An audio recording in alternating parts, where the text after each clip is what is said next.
YouTube, welcome. Now what I want to do here today, this is practice mode.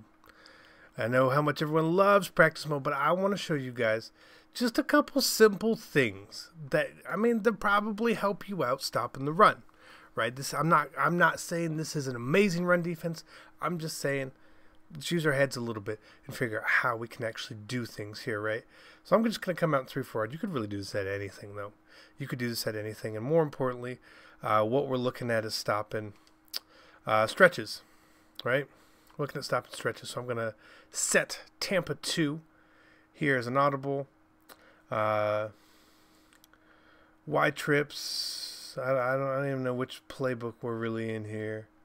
I'm looking for like a stretch. With like a heavy stretch, you know? I probably should have looked at this beforehand.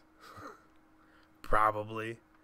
But we know how much people love running plays like stretch.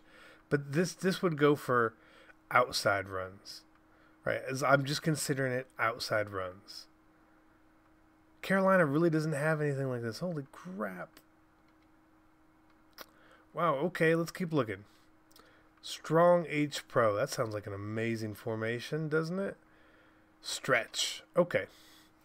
All right. So what we want to talk about is the difference of inside runs versus outside runs, right?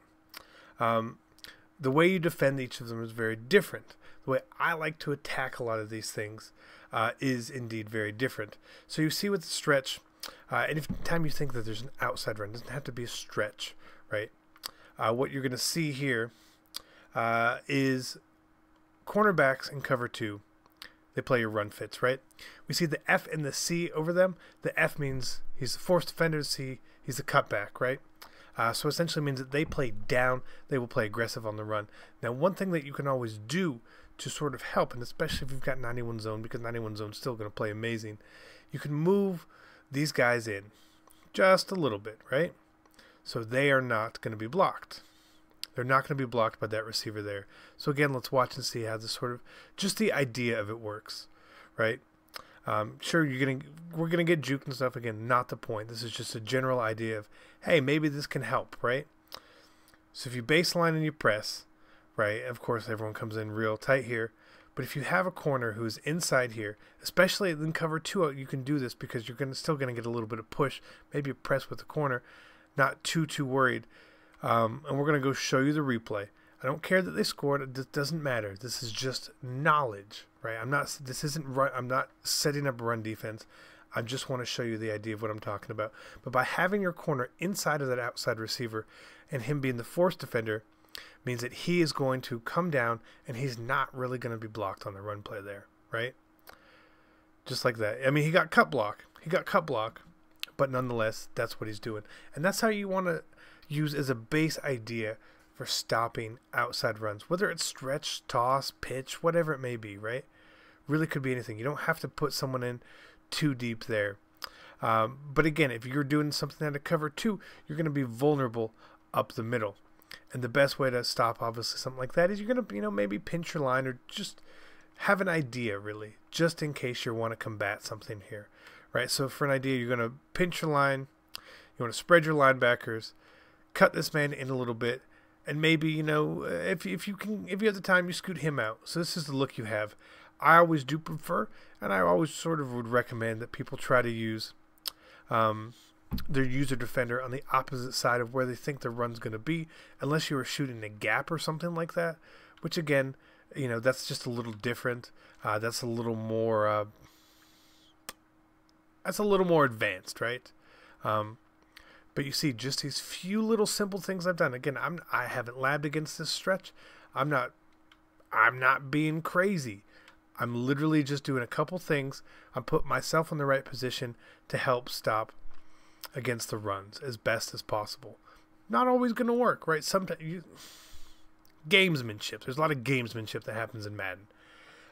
So that's what I like. If I think someone is running outside, I prefer being on cover 2.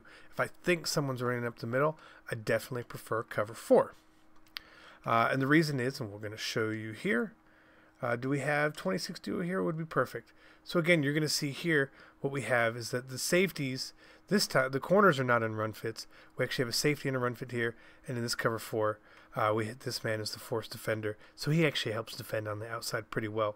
But again, here, if you're thinking that maybe it's going to be up the middle, maybe it's not. So again, what you want to do here is you still can do the same sort of pinch your line, spread your linebacker sort of look. It's easier in 3-4 odd because you're really in an even set, even being symmetrical.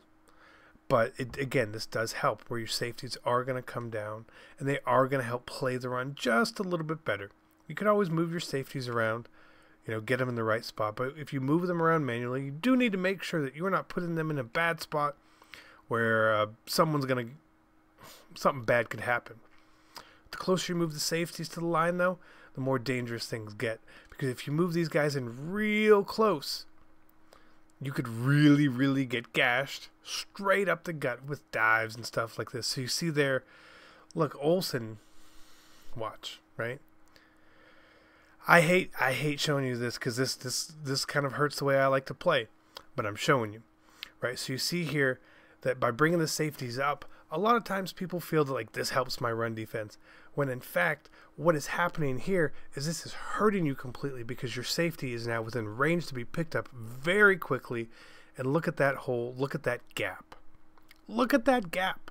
So you got to be smart. So this time we're not going to bring our safeties down, right? Pretty simple. We're not going to bring our safeties down, but we're just going to move them, right? We're just going to move them. We know that we're probably not having much of a threat over here. We're even. This is fine. So again, we're not moving anyone down this time. And look at the difference. Look at the difference from just where we put our safeties to didn't.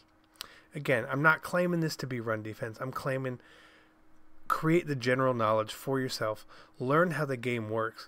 So you see now that we moved our safety out of the way for Olsen. He's far enough back so he's not going to be engaged. So all of a sudden now Greg Olsen there is targeting the linebacker, which leaves our safety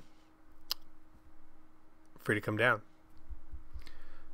A little bit of knowledge, just helping you guys out just a little bit. If you guys would like to learn more and see how we go a little more in depth with these things on offense and on defense, MaddenTurf.com, best place to go.